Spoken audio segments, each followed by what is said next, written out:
Sac passé, Captain Emmanuel de Captain Dev. Aujourd'hui, on va parler de mémoisation, pas de mémorisation, hein, mémoisation, ouais. Donc la mémoisation, c'est une technique en fait qui permet de garder en mémoire des résultats de fonctions de manière à ne pas avoir à les recalculer. Souvent c'est assimilé à du cache, faut le voir un peu, si on veut vulgariser, un peu comme cacher le résultat d'une fonction. Cacher, cacher, mettre en cache pour pouvoir le réutiliser plus tard et améliorer les temps de traitement. Donc c'est assez utile sur des exemples de fonctions récursives. Aujourd'hui, on va pas le faire sur une fonction récursive, on va le faire sur une fonction assez basique que j'ai créée qui s'appelle slow function. Ok, donc le code est simple, hein, il prend un paramètre en entrée, il va faire un tas de calculs pour retourner un chiffre énorme et ça va prendre du temps. On va exécuter le code et voir combien de temps ça prend. Pour ça, je vais faire un petit console.time. Alors mon programme, je vais l'exécuter sous Node parce que ça m'évite d'avoir à faire un petit scaffolding de projet. Ça marche pareil en JS dans le browser. Ok, donc là, ce bout de code, il va exécuter la méthode slowFunction, qui est une méthode qui va représenter un calcul assez lourd. On lui passe 100 000 en paramètres. Donc pour ça, je vais aller dans ma console, memo example. Ok, on voit bien là que ça m'a pris 9111 millisecondes, donc 9 secondes. Donc le principe de la mémorisation, ça va s'appuyer sur plusieurs choses. Donc c'est vraiment un process qui permet de réduire les temps de traitement sur des appels récurrents de fonctions avec les mêmes paramètres. Premièrement, il faut que votre fonction soit pure.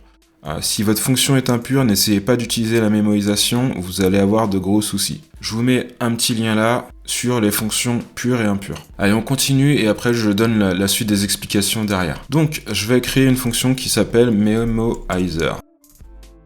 Elle va prendre en paramètre une fonction. Donc ça déjà, c'est une feature qui n'est pas disponible dans tous les langages, le fait de pouvoir envoyer en paramètre à une fonction.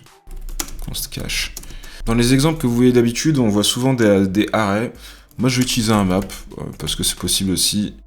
J'ai plus en tête les performances, mais là, c'est pour vous donner un exemple hyper simple. Donc, ma fonction, elle va retourner en résultat une autre fonction. Ça, pareil, en JavaScript, c'est assez puissant. C'est intéressant d'utiliser ça pour ce genre de cas. Alors, vu que je vais utiliser un map, je prends mon paramètre d'entrée qui va être en fait le nombre envoyé à slowFunction. Je le mets en toString et ça me permettra de générer un identifiant, une clé qui va me permettre de gérer mon cache.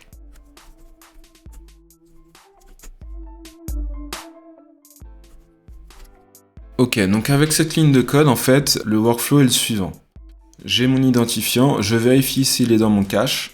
S'il l'est pas, je vais le rajouter dans le cache et je lui passe le résultat de l'appel de ma fonction. Donc fun, c'est un peu comme un callback.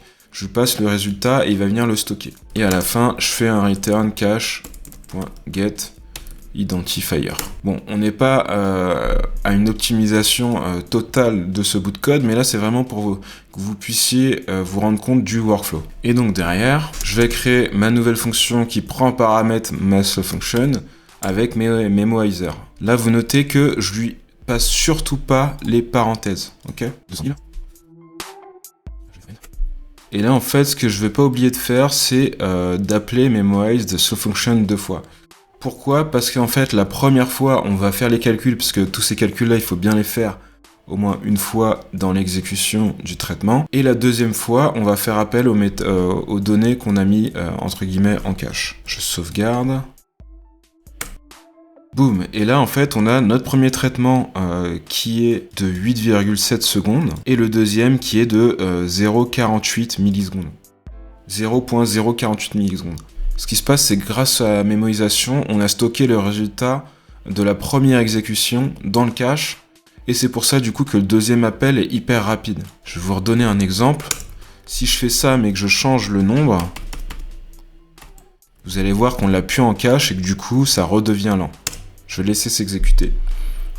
Donc concrètement, si on veut bien comprendre la mémorisation, ça permet d'améliorer des temps de traitement en stockant des résultats pour pouvoir les réutiliser plus tard. Bien sûr, il faut faire ça sur des fonctions pures, sinon vous allez exploser vos traitements. Et dernièrement, il faut bien comprendre qu'en fait, vous échangez de l'espace mémoire contre de la vitesse.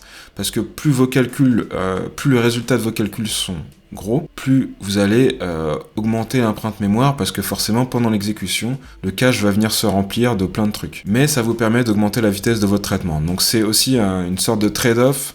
Il faut bien comprendre que c'est pas non plus tout rose. Et donc là, en fait, on voit bien que la première est à 9 secondes, la deuxième est quasiment instantanée, et la troisième, vu qu'on change de nombre, on l'a plus en cache, redevient assez longue. Donc si je rajoutais encore une fois, on aurait un résultat plus court. Voilà, c'est tout pour aujourd'hui. J'espère que cette vidéo t'a plu. Comme d'habitude, n'hésite pas à t'abonner pour voir toutes les vidéos suivantes. Activer la cloche, histoire d'avoir toutes les notifications. Si tu veux aller plus loin, rejoins-moi dans les emails privés. Et moi, je te dis à bientôt sur Captain Dev. Ciao!